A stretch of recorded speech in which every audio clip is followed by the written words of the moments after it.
It's a really strange paradox we're all living in. As a society, we say we care about privacy, right? But at the exact same time, the very tools that are built to protect it are facing this massive, coordinated attack from all sides. It's a fundamental fight, and it's happening right now in courtrooms, in governments, and in the very code running on our devices. So on the surface, that statement is 100% true. You can't point to a law called the Anti-Privacy Act or anything like it. But, and this is a huge but, that simple fact is hiding a much, much more complicated and, frankly, a pretty worrying reality. And that's the real question we've got to unpack here. If you can't just outlaw privacy directly, what's your next move? Well, it turns out you go after the tools, you go after the companies, and yeah, you even go after the individual developers who build them. And this is playing out across 3 major battlefronts. So how do they justify all this? Well, the argument almost always comes back to what some people call the 4 horsemen of the infacalypse. We're talking terrorism, drug trafficking, money laundering, and the distribution of child sexual abuse material, or CSAM. These are, of course, terrible crimes, and they're the powerful emotional justification governments use to demand a key to our private lives. Okay, so let's dive into battlefront number 1, which is happening in the United States. The main tactic here has been to legally force big, centralized companies, your Apples and your Googles, into breaking their own security. The whole strategy is about finding a legal pressure point, and to do it, they dusted off a law that is literally older than the White House. The All Writs Act of 1789. Yep, you heard that right, 1789. It was written by the very first U.S. Congress. Think of it like a legal skeleton key for judges, something they can use to fill in the gaps when no other specific law applies. And in the 21st century, the government decided this was the perfect tool to pry open our digital world. This whole thing exploded in 2016 after the San Bernardino terrorist attack.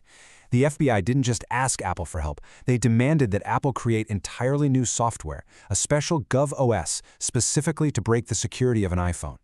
Apple flat out refused. They argued that writing code is a form of speech, and the government can't force them to write code that would essentially create a master key, a backdoor that would put every single one of their users at risk. And here's the kicker that shows you what was really going on. The San Bernardino case was about terrorism, sure, but it wasn't some special one-time thing. Before that case ever made headlines, the government had already used the All Writs Act against Apple and Google at least 63 times. And what for? Mostly for routine drug investigations.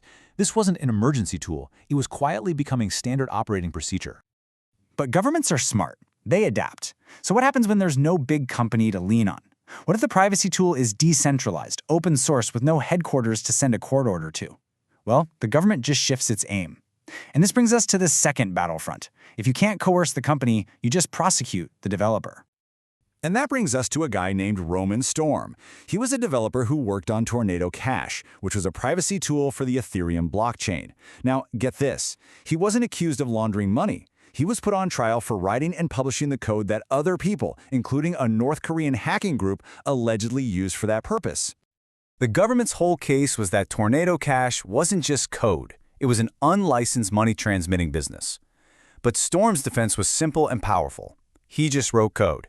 He built a neutral tool, put it out in the world as open source, and had zero control over who used it or why. It's that classic question, right? Do you blame the person who invented the hammer if someone else uses it in a crime? So in August of 2025, the jury came back, and the verdict was complicated and honestly pretty scary for developers. They couldn't agree on the huge charges like money laundering, but they did convict Roman Storm of operating an unlicensed money-transmitting business. The message this sent was absolutely chilling. The simple act of writing and publishing open-source code for financial privacy can now land you in prison as a felon. This verdict basically creates a trap, a complete catch-22 for anyone working on this kind of technology. To be a legal money transmitter in the eyes of the law, you have to build in surveillance. You have to monitor your users. But the moment you do that, your tool isn't private anymore, so you're stuck. Okay, so our third and final battlefront takes us across the Atlantic, from the courtroom to the legislatures in Europe. And the strategy here is different again. It's not about twisting old laws or prosecuting developers after the fact.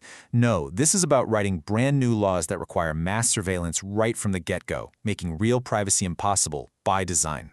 The UK's Online Safety Act is the perfect example.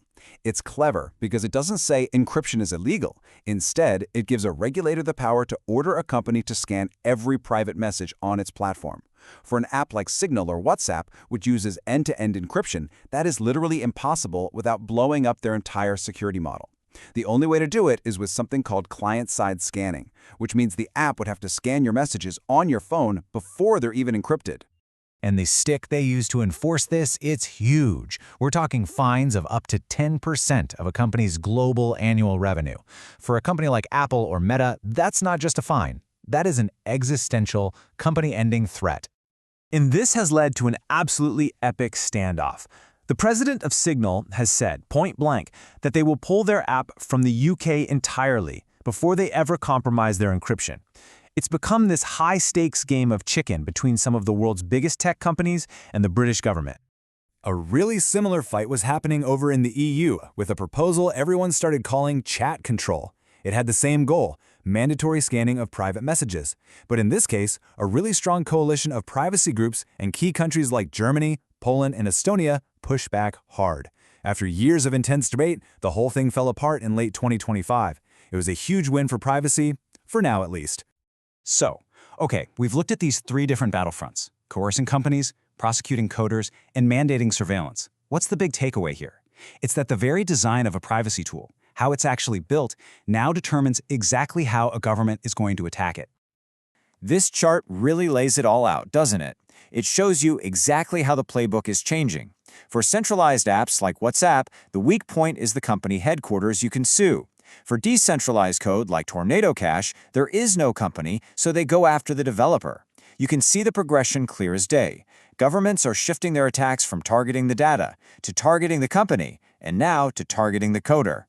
And this takes us right back to that quote we started with. It's true, privacy isn't illegal de jure, meaning by law. But it is becoming illegal de facto, meaning in practice. The law doesn't have to explicitly say privacy is a crime. If you make it legally impossible to build, operate, or even write the code for privacy tools without facing fines or prison, well, you end up in the exact same place. And that leaves us with the billion-dollar question, right? The justification is always about keeping us safe. But if the only way to achieve that safety is to build a world where any private conversation can be scanned and every financial transaction is laid bare for the state to see, what's the real cost? Are we willing to pay for that safety with a future where there's no such thing as real privacy?